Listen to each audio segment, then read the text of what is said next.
Hi hello എല്ലാവർക്കും നമസ്കാരം. അപ്പോൾ ഇന്ന് നമ്മൾ വന്നിട്ടുള്ളത് വളരെ ഹെൽത്തി ആയിട്ടുള്ള വളരെ സ്വാദിഷ്ടമായിട്ടുള്ള ഒരു പുഴുക്കിൻ്റെ റെസിപ്പി ആയിട്ടാണ്. അപ്പോൾ നമ്മളുടെ ധനുമാസത്തിലെ തിരുവാതിര ഇങ്ങ് അടുത്ത് വന്നു അല്ലേ.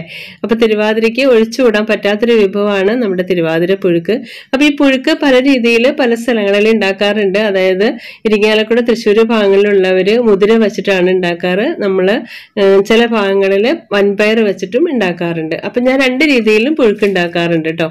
അപ്പം ഇന്ന് നമ്മൾ ഉണ്ടാക്കുന്നത് മുതിര വെച്ചിട്ടാണ്. അപ്പൊ അതിന് വേണ്ടിയിട്ട് ഞാനൊരു 200 ഗ്രാം മുതിര ഓവർനൈറ്റ് സോക്ക് ചെയ്യാൻ വെച്ചിട്ട് ഇതേപോലെ നന്നായിട്ട് വാഷ് ചെയ്ത് ഒരു കുക്കറിലേക്ക് ഇട്ട് കൊടുക്കുന്നുണ്ട്.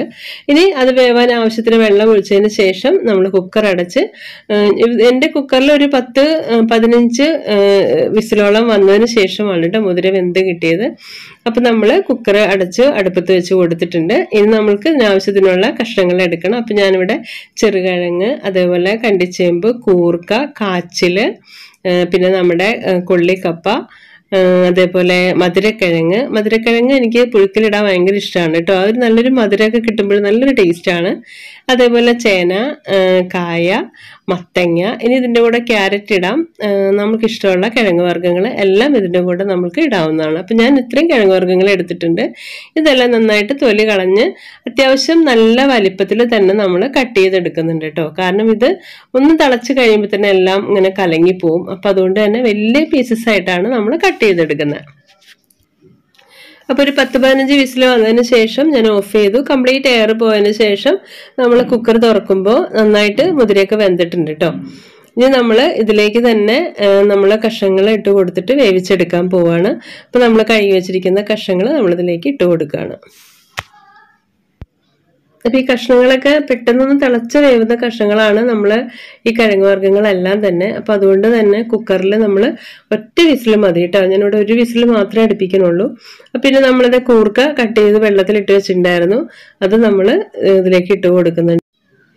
ഇനി നമ്മൾ ഒരു 1/2 ടേബിൾ സ്പൂൺ മുളക് പൊടി ഇട്ട് കൊടുക്കുന്നുണ്ട്. നല്ല എരിവുള്ള മുളക് പൊടിയാണ് കേട്ടോ. ഒരു 3/4 ടീസ്പൂൺ മഞ്ഞൾപ്പൊടി ചേർത്ത് കൊടുത്തു. ആവശ്യത്തിന് നമ്മുടെ ടേസ്റ്റ് അനുസരിച്ചുള്ള ഉപ്പും കൂടെ ചേർത്ത് കൊടുത്തിട്ടുണ്ട്. ഇനി നമ്മൾ ഒരു 3/4 ടേബിൾ സ്പൂൺ ശർക്കര ചെറുതാക്കി പൊടിച്ചതും കൂടെ ചേർത്ത് കൊടുക്കുന്നുണ്ട്. ഇത് ഓപ്ഷണലാണ്, പക്ഷേ ഈ ശർക്കരയും കൂടെ ചേർത്ത് കൊടുക്കുമ്പോൾ നമ്മുടെ പുഴുക്കിൻ്റെ ടേസ്റ്റ് കൂടും കേട്ടോ. അതായത് നമ്മുടെ മൊത്തത്തിലുള്ള ടേസ്റ്റ് ഒക്കെ ഒന്ന് ബാലൻസ് ആവാൻ വേണ്ടിയിട്ടാണ്. നല്ലൊരു ടേസ്റ്റ് വരും, ചെറിയൊരു മധുരവും കൂടെ വരുമ്പോൾ. അത്യാവശ്യം ഓപ്ഷണലാണ്, നമുക്ക് വേണമെന്നുണ്ടെങ്കിൽ മാത്രം ചേർത്ത് കൊടുത്താൽ മതി.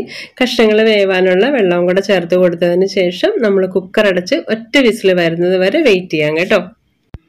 ഇനി നമുക്ക് ഇതിലേക്ക് കുറച്ച് നാളികേരം ഒക്കെ ഒന്ന് ചതച്ചെടുക്കണം. അപ്പം അതിന് വേണ്ടിയിട്ട് ഞാനൊരു 1.5 മുറി നാളികേരം എടുത്തിട്ടുണ്ട്. അതിലേക്ക് 1 ടീസ്പൂൺ ചെറിയ ജീരകം ചേർത്ത് കൊടുക്കുന്നുണ്ട്. അപ്പം എരിവിന് ആവശ്യമായിട്ടുള്ള കുറച്ച് പച്ചമുളക്, ഒരു 3-4 പച്ചമുളക് ചേർത്ത് കൊടുക്കുന്നുണ്ട്. അതേപോലെ തന്നെ കുറച്ച് കറിവേപ്പിലയും കൂടെ ചേർത്ത് കൊടുത്തിട്ട് നന്നായിട്ടൊന്ന് ചതച്ചെടുക്കാം. ഇത് ഒരുപാട് അരഞ്ഞു പോവരുത്.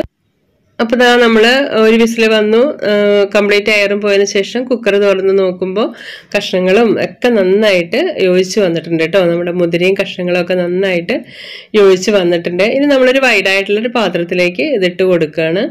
അതിന് ശേഷം നമുക്കിതിലേക്ക് അരച്ച് വെച്ച നാളികേരമൊക്കെ ചേർത്ത് കൊടുക്കാം കേട്ടോ. അപ്പം ചില ഭാഗങ്ങളിലൊക്കെ നാളികേരം അരയ്ക്കുമ്പോൾ അതിൻ്റെ കൂടെ കുറച്ച് ചുവന്നുള്ളിയും കൂടെ ചേർക്കാറുണ്ട് കേട്ടോ. അപ്പം ഞാനിങ്ങനെ ജീരകം മാത്രമേ ഉപയോഗിക്കാറുള്ളൂ. അപ്പോൾ ഇതാ ഇവിടെ നമ്മൾ അരച്ചു വെച്ചിരിക്കുന്ന നാളികേരം ഇതിലേക്ക് ചേർത്ത് കൊടുക്കുകയാണ്. ഇനി നന്നായിട്ട് ഒരു 2-3 മിനിറ്റ് നന്നായിട്ടൊന്ന് മിക്സ് ചെയ്ത് കൊടുക്കാം. ആ നാളികേരത്തിൻ്റെയും ആ ജീരകത്തിൻ്റെയും പച്ചമുളകിൻ്റെ ഒക്കെ പച്ച ചുവന്ന് മാറി കിട്ടണം. അതിൻ്റെ റോ ടേസ്റ്റൊക്കെ മാറിയതിന് ശേഷം നമ്മൾക്ക് ഇതിലേക്ക് കുറച്ച് പച്ചവെളിച്ചെണ്ണയും കറിവേപ്പിലയൊക്കെ ചേർത്ത് കൊടുക്കണം. അപ്പോൾ അതായത് 2-3 മിനിറ്റ് നന്നായിട്ട് തന്നെ ഒന്ന് മിക്സ് ചെയ്ത് കൊടുക്കാം. ഈ ഒരു സമയത്ത് നമുക്ക് ഇതിലെ ഉപ്പോ മധുരം എന്തെങ്കിലുമൊക്കെ കുറവുണ്ടെങ്കിൽ നമുക്ക് ചേർത്ത് കൊടുക്കാം കേട്ടോ. അപ്പോൾ ഇതാ ഇവിടെ 2-3 മിനിറ്റ് നന്നായിട്ടൊന്ന് തിളച്ചൊക്കെ വന്നിട്ടുണ്ട്. നമ്മളിതിലേക്ക് കുറച്ച് ഫ്രഷ് കറിവേപ്പില ഇട്ട് കൊടുത്തു. ഇനി വെളിച്ചെണ്ണ ഒരു 4 ടേബിൾ സ്പൂൺ ഒഴിച്ച് കൊടുക്കുന്നുണ്ട് കേട്ടോ. ഞാൻ നല്ല വെളിച്ചെണ്ണ ഒരു 4 ടേബിൾ സ്പൂണോളം ഒഴിച്ച് കൊടുക്കുന്നുണ്ട്. അപ്പോൾ ഈ നമ്മുടെ പുഴുക്കിലൊക്കെ നന്നായിട്ട് വെളിച്ചെണ്ണയുടെയും കറിവേപ്പിലയുടെ ഒക്കെ ഒരു സാധാരണ ഹൈലൈറ്റ് ചെയ്ത് നിൽക്കുക കേട്ടോ. നന്നായിട്ട് തന്നെ വെളിച്ചെണ്ണയൊക്കെ ചേർത്ത് കൊടുക്കുമ്പോഴാണ് നല്ല ടേസ്റ്റ് ഉണ്ടാവുകയുള്ളൂ.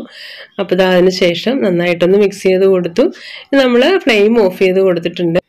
ഇനി നമുക്ക് ഒരു 3-4 മിനിറ്റ് ഇതൊന്ന് അടച്ചു കൊടുക്കണം കേട്ടോ. അപ്പോഴാണ് ആ വെളിച്ചെണ്ണയും നമ്മുടെ കറിവേപ്പിലയുടെ ഒക്കെ ടേസ്റ്റ് നന്നായിട്ട് അബ്സോർബ് ആയിട്ട് വരുള്ളൂ.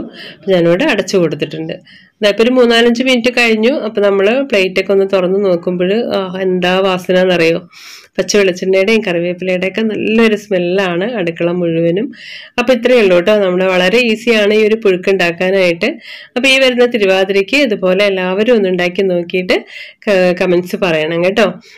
വളരെ ടേസ്റ്റി ആയിട്ടുള്ള ഒരു പുഴുക്കാണ്. അപ്പോൾ എല്ലാവർക്കും വീഡിയോ ഇഷ്ടമായെന്ന് വിചാരിക്കുന്നു. ഇഷ്ടമായാൽ സപ്പോർട്ട് ചെയ്യാൻ മറക്കരുത്. അപ്പോൾ പുതിയൊരു വീഡിയോ ആയിട്ട് കാണുന്നവരെ എല്ലാവർക്കും ബൈ ബൈ.